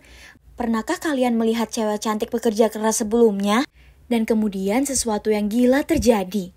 Aku menerima surat dari Stanford dan OMG, coba tebak, aku berhasil masuk. Aku tidak percaya, begitu pula keluarga dan teman-temanku. Semua orang sangat kaget dan turut bahagia untukku. Sejujurnya, menyerah pada musik dan itu sangat disayangkan. Tetapi mempelajari musik tidak akan membantuku mendapatkan Logan kembali. Dan ini akan membantuku. Tadinya aku akan kuliah di perguruan tinggi yang sama dengannya, mempelajari mata kuliah yang sama, meski terlambat 1 tahun. Apa yang mungkin salah? Jadi, aku pindah ke perguruan tinggi dan bertemu teman sekamar paling culun yang pernah ada. Dia benar-benar menempelkan persamaan matematika ke dinding. Cewek yang aneh. Terlebih lagi, belajar di sini bahkan lebih membosankan dibanding di SMA. Jauh lebih parah. Suatu saat kelas makroekonomi, ya, kedengarannya membosankan. Aku memasang earbud dan memikirkan lirik lagu ketika seseorang mengutuk mejaku. Beraninya mereka mengganggu alur kreatifku. Jadi aku berseru, "Sebentar, aku sedang menulis." Sementara mataku masih tertuju pada buku catatanku. Lalu aku mendongak dan melihat Profesor Bentley berdiri di sana. Dia merampas buku catatanku, melihat lirikku lalu menyuruhku, "Keluar sekarang juga dan jangan pernah kembali lagi." Ya terserahlah, lagi pula aku juga sangat muak dengan mata kuliah yang membuatku mengantuk ini. Sungguh, melihat cat mengering akan lebih menyenangkan. Aku bergegas keluar dari sana, mengomel pada diriku sendiri tentang betapa aku membenci kelasnya yang timpang. Ketika aku berbelok di tikungan dan melihat Logan berpegangan tangan dengan pacarnya yang jelek.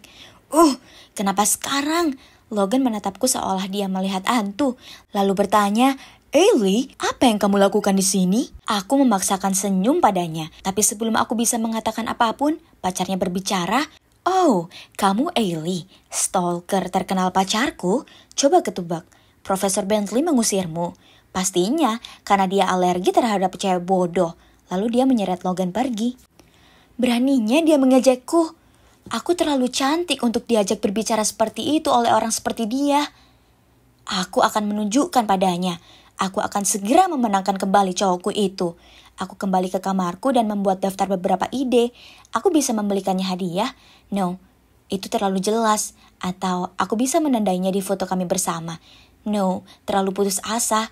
Aku tahu, aku harus tetap berpegang pada keahlianku. Dalam kasusku, itu adalah musik. Lagi pula, betapa romantisnya aku menyanyikan lagu cinta untuknya. Dia tidak akan bisa menolak. Beberapa hari kemudian, aku membawa gitarku ke halaman. Kerumunan mulai berkumpul di sekelilingku. Jadi aku berkata, "Aku menulis lagu ini untuk mantanku, Logan. Aku hanya ingin mengatakan bahwa aku sangat mencintaimu. Maukah kamu menjadi pacarku lagi?" Semua orang di sekitarku bersorak, dan itu membuatku semakin bersemangat, dan aku mulai bernyanyi. Setelah aku menyelesaikan laguku, Logan dan Jolie muncul. Dia terlihat canggung, dan dia terlihat sangat marah hingga aku mengira uap akan keluar dari telinganya. Terserahlah, aku tidak peduli padanya. Aku berjalan ke arah mereka, lalu menyentuh baunya. "Sayang, aku bekerja keras untuk bisa masuk perguruan tinggi yang sama denganmu. Sekarang, maukah kamu kembali padaku?" Kemudian aku kaget, dia dengan marah berkata, "Ailey, tolong berhenti. Kita sudah selesai. Kamu gila, semua ini gila. Sekarang, tolong tinggalkan aku sendiri." Aku berdiri di sana dengan terkesima saat dia meraih tangan Jolie dan mereka pergi. Aku bisa mendengar orang banyak berbisik tentangku. Aku merasa duniaku seperti runtuh. Aku sedang murung di tempat tidur sambil melamun tentang hari-hari bahagia bersama Logan ketika teman sekamarku melemparkan ponselnya ke tempat tidurku dan berkata, "Kamu mungkin ingin melihat ini." Aku melihatnya. Apa? Itu aku. Seseorang telah merekam upaya romantisku yang gagal dan sekarang aku menjadi viral. Namun sebagian besar komentarnya sangat mendukung, mengatakan bahwa aku memiliki suara yang luar biasa. Setelah itu, semua orang di kampus mengetahui namaku. Oke, jadi semua perhatiannya terasa menyenangkan. Karena banyaknya permintaan, aku akhirnya merilis laguku. Bahkan OSIS kampus mengundangku untuk ikut tampil di perayaan sekolah. Kehidupan kampusku menjadi lebih baik karena aku melakukan apa yang aku sukai dan aku mendapat teman baru. Tapi aku merasa jauh dari gembira karena aku membenci kelasku dan aku masih belum memenangkan Logan kembali.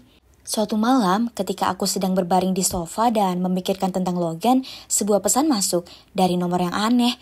Mereka menyuruhku bergegas ke halaman asrama karena ada yang tidak beres dengan Logan. Ada banyak orang berkumpul di sana. Oh tidak, ini pasti serius. Dengan panik, aku menerobosnya dan saat itulah aku melihat Logan berdiri di sana dengan punggung menghadapku, di tengah-tengah bentuk hati lilin. Dia pasti mengirimku pesan itu. Dengan gemetar, aku berjalan ke arahnya dan kemudian dengan lembut memanggil namanya. Dia berbalik, berlutut, tetapi wajahnya masih menempel di tanah. Kemudian aku terkejut. Dia berkata, "Aku sangat mencintaimu dan ingin menjadi bagian dari hidupmu. Maukah kamu menikah denganku, Jolie?" Oh, tunggu, apa? Jolie? Aku berteriak. Dia menatapku dan dengan keras berkata, "Ailey, apa yang kamu lakukan di sini?" Hah? Apa yang sedang terjadi? Aku menoleh ke belakang dan saat itulah aku melihat beberapa teman mereka berdiri di belakangku dengan beberapa foto mesra Logan dan Jolie serta spanduk bertuliskan, "Maukah kamu menikah denganku, Jolie?" Oke, jadi ini jelas bukan untukku. Tiba-tiba Jolie muncul dan dengan suara mengejek berkata, "Pertama, kamu menguntit pacarku dan sekarang kamu merusak lamaran kami. Sudahlah, dia tidak menginginkanmu." Sebelum aku dapat mengatakan apapun, Logan berteriak padaku, "Oh Ellie, tolong hentikan. Aku mohon, berhentilah terobsesi. Itu membuatku muak. Aku tidak mencintaimu lagi dan aku tidak akan pernah menginginkanmu kembali." Aku berdiri di sana dengan sangat malu. Aku mendengar orang banyak mengejekku dan mengambil foto. Aku segera lari dengan air mata mengalir di wajahku. Aku dengan marah memutar kembali nomor telepon yang mengirimku pesan, tapi aku sudah diblokir. Ini pasti merupakan gagasan seseorang tentang lelucon yang tidak masuk akal. Seminggu kemudian, teleponku berbunyi. Apa? Ternyata dari Logan. Aku segera membuka pesan. "Hai Ali, ternyata aku mengetahui bahwa Jolie mengirimmu pesan itu untuk bertemu di halaman. Temanku membocorkan lamaran itu padanya sehingga dia membuat lelucon itu untuk mempermalukanmu. Hal-hal yang kamu lakukan membuatnya merasa sangat tidak aman. Dan meskipun perbuatannya salah, kamu sendiri yang menyebabkan semua ini. Silakan maju terus dan temukan kebahagiaan. Karena ini bukan dirimu yang sebenarnya. Tindakanmu telah membuatmu terlihat jelek. Dan kamu kehilangan dirimu sendiri." Aku menangis karena aku tahu dia benar. Aku menyerah pada passionku dan melamar ke jurusan yang tidak aku minati. Dan semua ini demi cowok yang masih belum memilihku. Sekarang, saatnya untuk menyerah pada Logan dan perguruan tinggi ini. Bagaimanapun juga, keduanya tidak tepat untukku. Aku mungkin cantik, tapi penampilan saja tidak bisa membuat seseorang jatuh cinta. Ada yang lebih dari itu. Untuk saat ini, aku sudah pindah kembali ke rumah, tapi aku akan mencurahkan hati dan jiwaku ke dalam musik, lalu mendaftar ke sekolah musik jurusan komposer, karena akhirnya aku sadar bahwa bukan Logan yang akan membuatku bahagia, passionku yang bisa membuatku bahagia.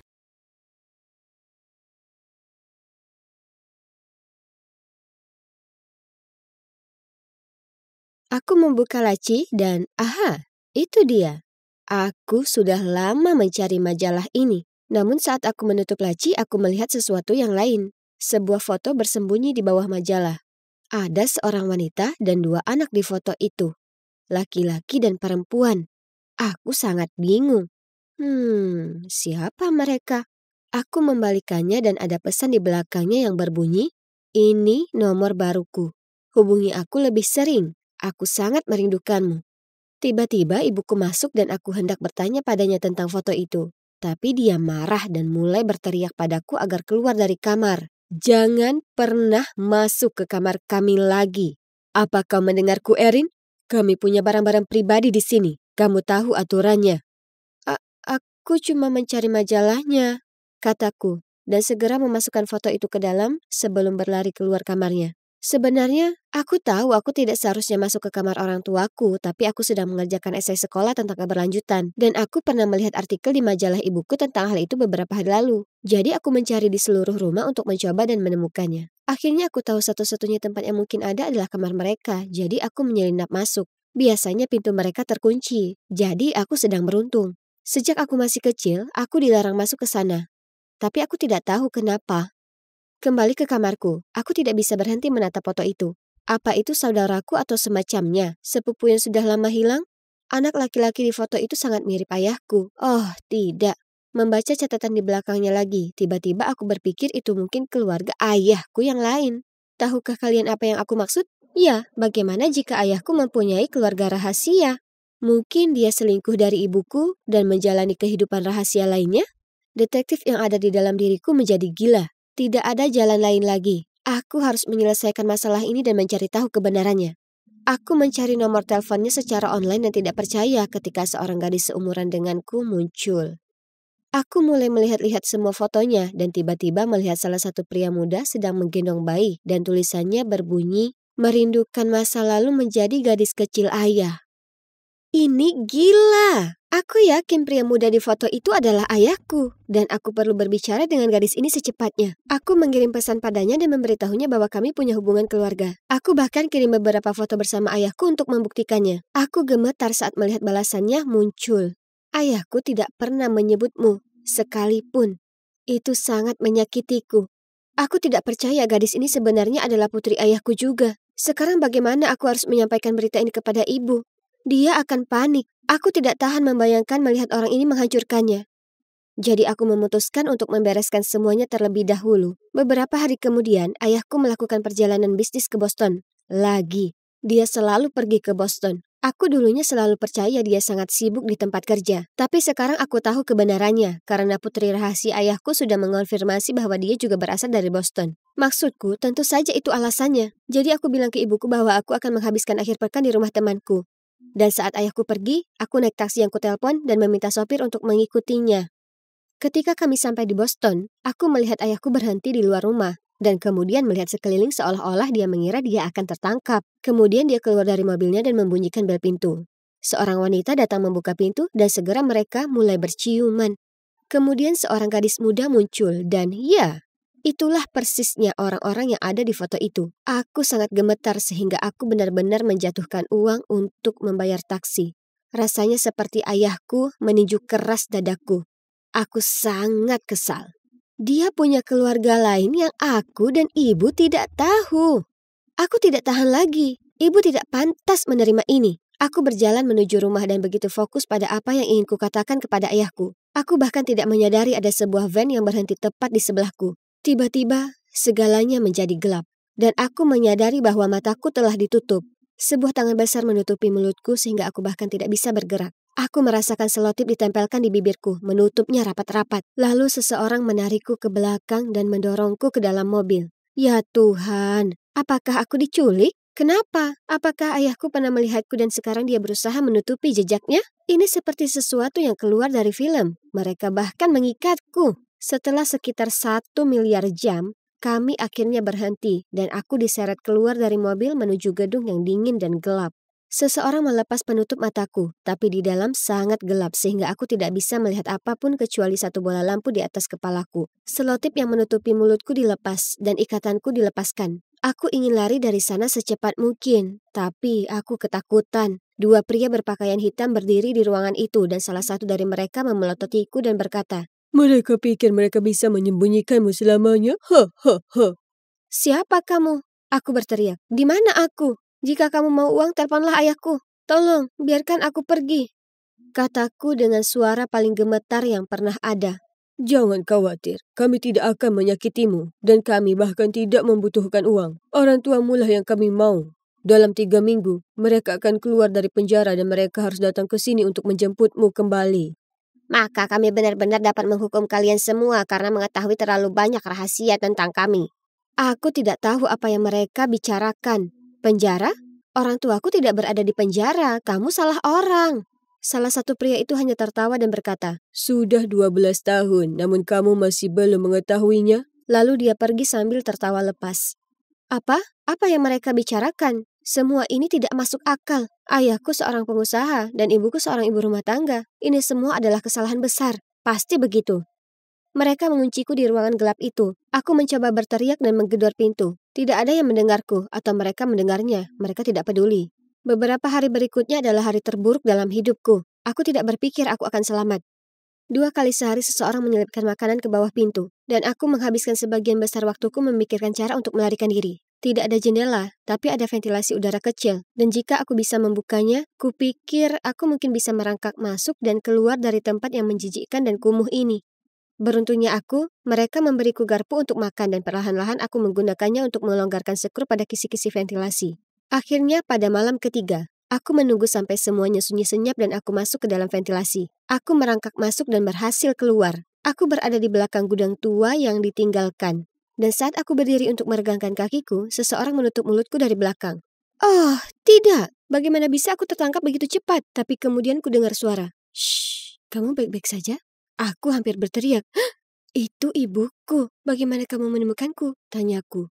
Tapi dia hanya meraih tanganku dan berkata, "Ayo pergi dari sini. Aku akan menjelaskannya."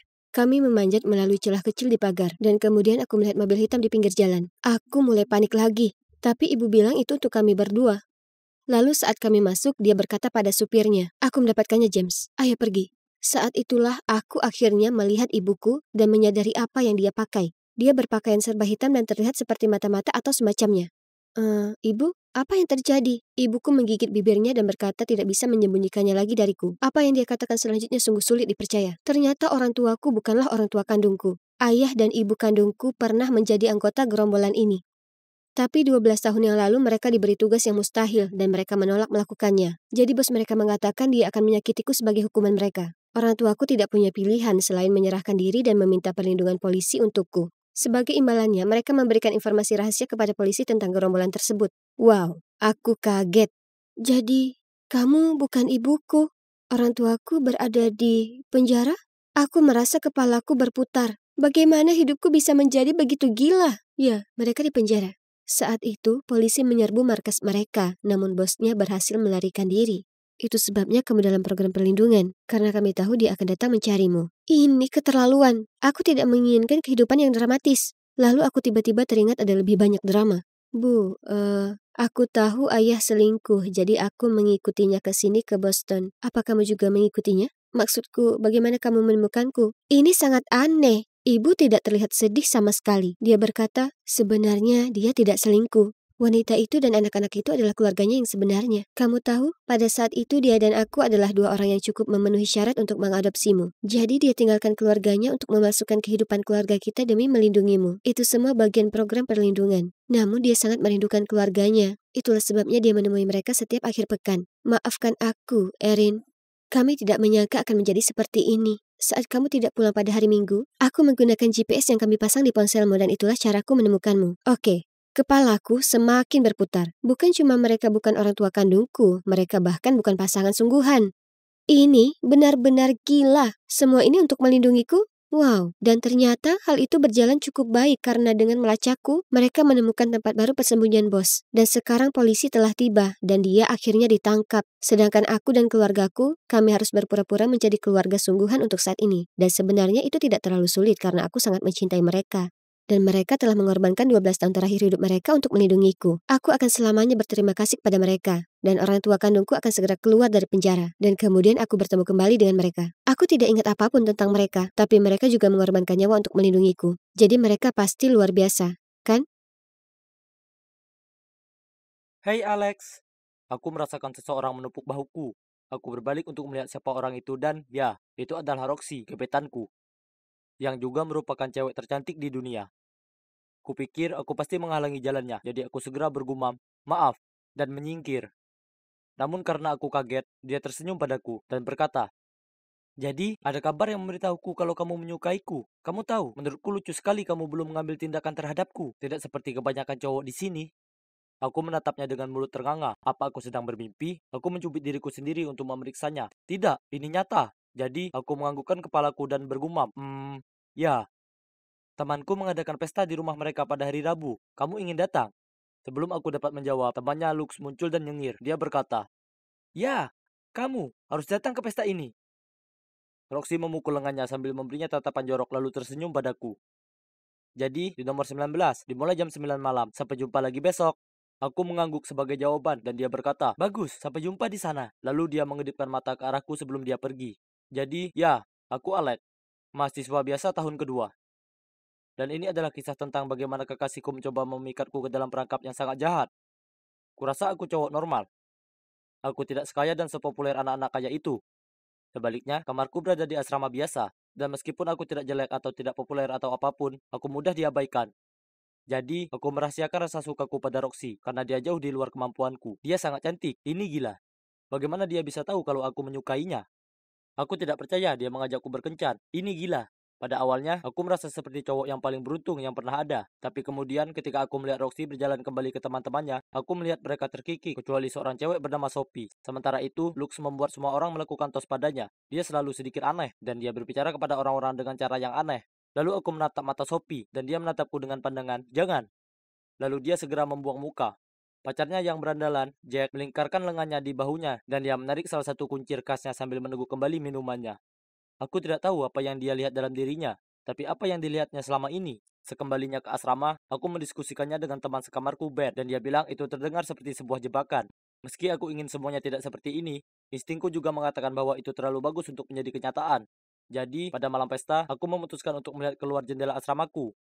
karena lokasinya tepat untuk melihat dengan jelas rumah-rumah mewah itu. Aku menghitung rumah-rumah itu sampai nomor 19. Lalu aku mengeluarkan teropong yang aku gunakan untuk penelitian lapangan untuk melihat lebih dekat. Rumah itu memiliki bendera kebanggaan pelangi besar yang tergantung di 2 jendela. Hal ini membuatku bertanya-tanya kenapa Roxy ingin pergi ke pesta gay. Aku melihat banyak cowok berpakaian feminim, dan hanya 2 cewek yang bisa kulihat jauh dari kata menarik. Dan sepertinya mereka adalah pasangan. Dan ada Lux di halaman depan, memegang 2 minuman dan melihat sekeliling seolah sedang menunggu seseorang. Di mana Roxy? Aku memutuskan untuk memeriksa media sosialnya untuk melihat apakah dia memposting sesuatu. Dan aku perhatikan dia membiarkan lokasinya terbuka. Dia berada di klub malam lokal, Diegos. Itu aneh. Aku melewatkan pestanya, dan sebagai gantinya, aku dan Ben pergi ke bar pelajar. Aku menceritakan semuanya padanya, dan dia bilang sepertinya aku berhasil menghindari peluru. Keesokan harinya, aku sedang duduk bersama Ben dan beberapa temanku yang lain di kantin, ketika Roxy menyerbu ke arahku dan berteriak, "Beraninya kamu tidak datang? Kamu pikir kamu siapa?" Lux muncul dan berkata, "Ya, kenapa kamu tidak muncul?" Aku hanya mengangkat bahu dan berkata, "Roxy, aku tahu kamu tidak ada di sana. Lokasi ponselmu bersifat publik. Kamu berada di rumah Diego." Dia ragu-ragu lalu berkata, Ya, temanku meminjam ponselku. Tapi apa yang kamu lakukan sungguh menyeramkan. Dasar stalker." Apa dia bilang? Roxy tidak pernah meninggalkan ponselnya, jadi aku tidak mempercayai ceritanya. Semua ini tidak masuk akal, jadi aku hanya berkata, "Terserahlah Roxy," lalu melanjutkan makan siangku. Setelah itu, dia mulai membuat hidupku seperti neraka. Dia memberitahu semua orang bahwa aku menguntitnya, sehingga banyak orang secara acak mulai mendatangiku dan memintaku untuk meninggalkannya sendirian. Kemudian seorang menutupi koridor asrama dengan selebaran bergambar wajahku dan tulisan "Stalker" tertulis di atasnya. Aku tahu Roxy ada di belakang semua ini. Itu sangat aneh. Tapi Lux lebih parah lagi. Suatu kali sepulang kelas, dia menyelinap ke arahku, meraih lenganku dan berkata, "Hei Alek, kenapa kamu tidak datang ke pestaku?" Aku mengatakan kepadanya bahwa aku melihat pesta itu dari kejauhan, dan itu bukan seleraku. Jadi dia menjawab, "Hei, kamu punya masalah jika aku menjadi gay." Aku menggelengkan kepalaku dan memberitahunya bahwa aku tidak melakukannya, tapi dia tetap tidak mau melepaskan lenganku. Aku merasa lega ketika dia akhirnya melepaskanku, dan aku bergegas kembali ke asramaku. Dalam perjalanan, aku melihat Sophie duduk di luar kamar mandi bersama. Tunggu dulu, kenapa dia menangis? Aku bertanya padanya, apakah dia baik-baik saja? Tapi dia menyuruhku pergi. Meskipun aku tidak ingin ikut campur di tempat yang tidak seharusnya, tapi aku bukannya tidak berperasaan. Jadi aku meninggalkan botol airku untuknya. Dan sebelum aku pergi, aku berkata, "Jika kamu ingin membicarakannya, aku ada di sini untukmu." Aku sedang membuka kunci kamar asramaku ketika aku mendengar seseorang terbatuk di belakangku. Aku berbalik dan melihat Sophie berdiri di sana. Dia mengucapkan terima kasih atas airnya dan berkata dia ingin bicara. Aku membiarkannya masuk ke kamarku dan dia duduk di tempat tidurku dan menatap kakinya. Dia berkata sambil menangis, "Aku melihat Jack dan Roxy bermesraan di ruang ganti, tetapi ketika aku menanyakan hal itu kepada mereka, mereka hanya mengusirku." Aku duduk di sebelah Sophie dan memeluknya. Ini sungguh mengerikan. Sepertinya aku telah salah memilih Roxy. Dia sama sekali bukan cewek impianku, malah dia adalah mimpi buruk.